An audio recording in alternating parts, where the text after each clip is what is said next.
Bismillahirrahmanirrahim. Assalamualaikum warahmatullahi wabarakatuh. Kita bertemu kembali dalam mata kuliah Manajemen Sumber Daya Manusia ke-1. Kali ini kita akan membahas tentang uh, penilaian kinerja. Ya. Berbicara tentang penilaian kinerja, tentu tidak lepas dari pemahaman dari kinerja itu sendiri, yang dalam bahasa Indonesia dipahami sebagai sesuatu yang dicapai, kemampuan kerja, atau juga prestasi yang diperlihatkan.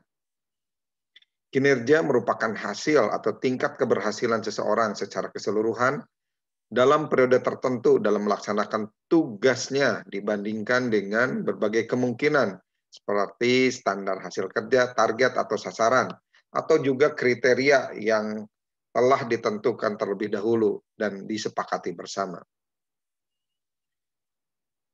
Adapun manajemen kinerja ini berkaitan dengan konsep manajemen kinerja yang perlu sedikit dijelaskan di depan karena penilaian kinerja adalah salah satu unsur penting dalam manajemen kinerja. Dipahami bahwa sistem manajemen kinerja merupakan proses formal yang terstruktur untuk mengukur, mengevaluasi, dan mempengaruhi sikap, perilaku, dan hasil kerja para karyawan, tentunya yang terkait dengan jabatan atau pekerjaan mereka. Sistem manajemen kinerja membantu mengarahkan dan memotivasi para karyawan untuk memaksimalkan usaha mereka dalam mencapai tujuan organisasi. Manajemen kinerja antara lain dipahami sebagai proses yang berorientasi tujuan yang diarahkan untuk memastikan proses-proses organisasi ada pada tempatnya guna memaksimalkan produktivitas para karyawan, tim, ataupun organisasi itu sendiri. Ada dua komponen manajemen kinerja, yaitu berkaitan dengan pengukuran dan umpan balik kinerja, serta komponen imbalan dari kompensasi keseluruhan. Di sisi lain, penilaian kinerja merupakan proses yang dilakukan organisasi tentunya untuk mengevaluasi hasil kerja dari para karyawannya. Penilaian kerja juga merupakan sistem formal untuk meninjau dan mengevaluasi kinerja para individu atau tim dalam menjalankan tugasnya. Dalam hal ini, penilaian kinerja melibatkan evaluasi kinerja yang didasarkan pada penilaian dan pendapat dari para bawahan, rekan kerja, atasan, manajer lainnya, dan juga karyawan itu sendiri. Penilaian kinerja berkaitan juga dengan proses formal untuk mengevaluasi kinerja dan memberikan umpan balik. Dan yang terakhir, penilaian kinerja berarti mengevaluasi kinerja karyawan saat ini atau di masa yang lalu terhadap standar prestasinya. Kita lihat manfaat penilaian kinerja, tentunya untuk perbaikan kinerja, penyesuaian kompensasi, penempatan karyawan, kebutuhan pelatihan dan pengembangan, perencanaan dan pengembangan karir, mendeteksi kelemahan proses staffing, mendeteksi ketidaktepatan informasi, mendeteksi kesalahan desain jabatan, menjamin kesempatan kerja yang setara, mendeteksi faktor eksternal yang mempengaruhi kinerja, serta memberikan umpan balik bagi Departemen SDM. Syarat-syarat yang menjadi ukuran penilaian kinerja harus dirujuk pada satu sistem penilaian kinerja yang mampu menggambarkan secara akurat kinerja yang tentunya berkaitan dengan tipikal karyawan itu sendiri. Untuk itu sistem penilaian kerja harus mengandung prinsip-prinsip job relate atau mampu mengevaluasi berbagai perilaku kritikal yang dapat menghasilkan kinerja yang sukses. Juga harus praktis, dapat dipahami dan mudah untuk dievaluasi, ya baik bagi evaluator maupun karyawan. Dan juga harusnya terstandarisasi yang memungkinkan terwujudnya penilaian kerja yang seragam. Di sini kita lihat menurut Weather and Davis, elemen-elemen kunci dari penilaian kerja berkaitan dengan kinerja karyawan itu. Di sini ada penilaian kinerja itu sendiri yang mampu memberikan umpan balik karyawan. Untuk selanjutnya dalam pemahamannya penilaian kinerja itu didasarkan pada ukuran-ukuran kinerja dan standar-standar yang terkait dengan kinerja. Ini melahirkan keputusan SDM yang berbasis arsip-arsip tentang kinerja karyawan.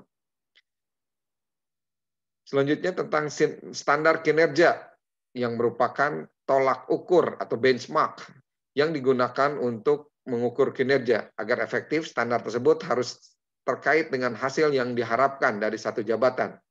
Standar-standar kinerja yang terkait dengan satu jabatan bisa diperoleh melalui proses analisis jabatan. Ada sebuah prinsip yang diistilahkan dengan SMART dalam penetapan standar kinerja, yaitu spesifik, jelas dan rinci, measurable, dapat terukur, achievable, dapat dicapai, result oriented, berorientasi pada hasil, dan time frame, jelas jangka waktunya. Dalam hal ukuran kerja, ini merupakan nilai atau peringkat yang digunakan untuk mengevaluasi kinerja. Ukuran kinerja harus mudah digunakan, dapat diandalkan atau reliable, dan mampu melaporkan perilaku-perilaku kritikal yang menentukan kinerja.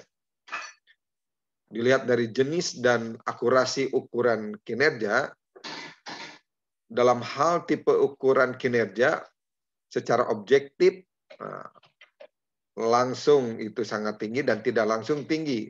Secara subjektif, tingkat akurasinya relatif rendah, dan juga jika tidak langsung sangat rendah. Proses penilaian kinerja menurut Mondi dengan mengidentifikasi tujuan-tujuan spesifik penilaian kerja, lalu menyusun kriteria kinerja dan mengkomunikasikannya dengan para karyawan. Selanjutnya, memeriksa pelaksanaan pekerjaan dan menilai kinerja itu sendiri. Diakhiri dengan mendiskusikan hasil penilaian bersama karyawan, yang tentunya ini menjadi referensi untuk langkah menyusun kriteria kinerja selanjutnya. Tantangan penilaian kinerja. Dalam merancang sebuah sistem penilaian kinerja yang efektif, kita perlu mempertimbangkan berbagai tantangan berkaitan dengan kendala hukum, bias penilaian, dan juga masalah lintas budaya. Di sisi lain, dalam hal kendala hukum, negara yang sudah sangat maju sudah mengatur masalah penilaian kinerja secara hukum. Namun kalau sepertinya di negara kita memang masih belum diatur secara khusus. Di sisi lain, terbentuknya pengadilan hubungan industrial bukan tidak mungkin dalam waktu tidak lama lagi akan muncul aturan-aturan hukum yang terkait dengan penilaian kinerja di sebuah perusahaan yang ada di Indonesia. Menurut hukum, penilaian kinerja harus bebas dari diskriminasi berkaitan dengan jabatan, valid atau sah sebagai alat ukur, reliable, dapat diandalkan, dan dipergunakan secara adil. Ada beberapa syarat penilaian kinerja dan umpan balik yang bisa dipertanggungjawabkan secara hukum. Yang pertama, harus didasarkan pada hasil analisis jabatan, harus ada standar dan formalnya. Standar harus dikomunikasikan pada karyawan sebelum periode penilaian. Data yang digunakan harus objektif dan tidak terkontaminasi. Pengukuran harus pada dimensi kerja yang spesifik. Jika yang dinilai adalah perilaku, maka penilai harus punya cukup waktu untuk melakukan observasi. Untuk meningkatkan reliabilitas perlu ada lebih dari satu penilai. Penilaian yang ekstrim perlu dilengkapi dokumentasi keperilakuan. Para karyawan harus diberi kesempatan meninjau hasil penilaian terhadap mereka. Dan para penilai harus dilatih untuk mencegah diskriminasi dan agar mampu menilai secara konsisten. Yang terakhir, penilaian harus sering dilakukan, paling tidak setahun sekali. Bias penilaian. Bias merupakan gangguan ketidakakuratan dalam pengukuran. Ada beberapa bias penilai yang paling umum, yaitu halo efek, di mana di sini terjadi penyimpangan yang bersifat pendapat pribadi atau subjektif.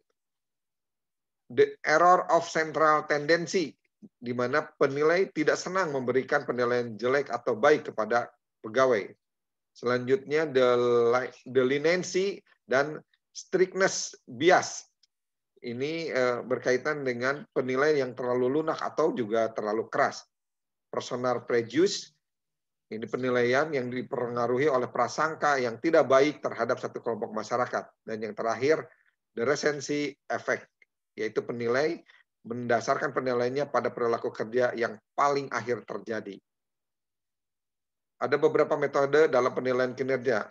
Di antaranya metode penilaian umpan balik 360 derajat, metode skala penilaian, metode insiden kritis, metode esai, metode standar kerja, metode peringkat, metode distribusi dipaksakan, dan metode skala penilaian berjangkar keperilakuan. Yang terakhir, sistem berbasis hasil. Metode penilaian umpan balik 360 derajat meliputi masukan evaluasi dari banyak level dalam perusahaan, sebagaimana pula sumber-sumber eksternal. Dalam metode ini, orang-orang di sekitar karyawan yang dinilai bisa memberikan nilai, termasuk manajer senior, karyawan itu sendiri, atasan, bawahan, anggota tim, dan para pelanggan internal maupun eksternal. Metode skala penilaian. Ini menilai para karyawan berdasarkan faktor-faktor yang telah ditetapkan. Para evaluator menilai kinerja pada sebuah skala yang meliputi perbedaan kategori, biasanya dalam angka 5 sampai 7, yang didefinisikan dengan kata sifat seperti luar biasa, memenuhi harapan, dan atau butuh perbaikan. Faktor-faktor yang dipilih untuk evaluasi biasanya ada 2, yaitu faktor yang berhubungan dengan jabatan dan karakteristik pribadi. Selanjutnya, konsep rating scale. Rating scale adalah penilaian yang didasarkan pada satu skala. Penilaian dilakukan oleh seorang penilai, biasanya atasan langsung, yang dilakukan secara subjektif. Misalkan 5 amat baik, 4 baik, 3 sedang, 2 cukup, 1 kurang. Yang kedua, memperlihatkan contoh penilaian dengan metode rating scale di sini ya, yang dimana di dalamnya ada unsur yang dinilai seperti inisiatif, kehadiran, kerjasama, kuantitas kerja, kualitas kerja, dan lain-lain. Selanjutnya metode insiden kritis, critical incident method. Metode penilaian kerja yang ini merupakan metode penilaian kerja yang membutuhkan pemeliharaan dokumen-dokumen tertulis mengenai tindakan-tindakan karyawan yang sangat positif dan sangat negatif. Karena tindakan tersebut yang disebut insiden kritis mempengaruhi efektivitas departemen secara signifikan, secara positif maupun negatif, manajer mencatatnya. Pada akhir periode penilaian, penilai menggunakan catatan-catatan tersebut bersama dengan data-data lainnya untuk mengevaluasi kinerja karyawan. Selanjutnya metode esai. Penilai menulis narasi singkat yang menggambarkan kinerja karyawan. Metode ini cenderung berfokus pada perilaku ekstrim dalam pekerjaan karyawan yang berkaitan dengan kinerja rutin harian. Penilaian jenis ini sangat bergantung pada kemampuan si penilai dalam menulis. Selanjutnya metode standar kerja membandingkan kinerja setiap karyawan dengan standar yang telah ditetapkan atau tingkat output yang diharapkan. Standar-standar mencerminkan output normal dari seorang karyawan rata-rata yang bekerja dengan kecepatan normal. Metode untuk menentukan standar kerja, misalkan dengan cara studi waktu, pengambilan sampel pekerjaan.